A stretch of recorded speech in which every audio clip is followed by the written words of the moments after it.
ಕೀರ್ತನೆ 64. ಶತ್ರುಗಳ ವಿರುದ್ಧ ಸಹಾಯ ಕೋರಿಕೆ.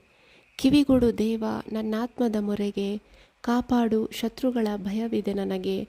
ತಪ್ಪಿಸನ್ನ ಕೆಡುಕರ ಕುತಂತ್ರದಿಂದ, ಕಾದಿರಿಸನ್ನ ದುರುಳರ ದೊಂಬಿಯಿಂದ. ನಾಲಿಗೆ ಎಂಬ ಅಲಗನವರು ಮಸೆದಿಹರು, ನಂಜು ಮಾತೆಂಬ ಅಂಬನ್ನು ಊಡಿಹರು. ಗುಟ್ಟಾದೆಡೆಯಿಂದ ಗುರಿಹಿಟ್ಟಿಹರು, ನಿರಪರಾಧಿಗಳನ್ನೇ.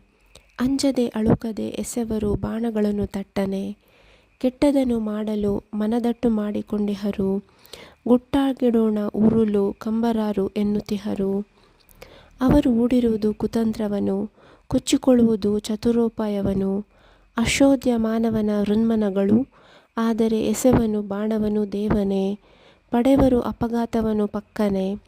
ನಾಲಿಗೆ ನಿಮಿತ್ತ ಅವರು ಅವನತಿಗೀಡಾಗುವರು, ನೋಡುವವರೆಲ್ಲರೂ ತಲೆಯಾಡಿಸಿ ಅಣಕಿಸುವರು. ಜನರೆಲ್ಲರಾಗ ತಲ್ಲಣಗೊಳ್ಳುವರು, ದೇವಕಾರ್ಯವದು ಎಂದು ಧ್ಯಾನಿಪರು. ಆತನ ಸತ್ಕಾರ್ಯಗಳನ್ನು ಸಾರುವರು.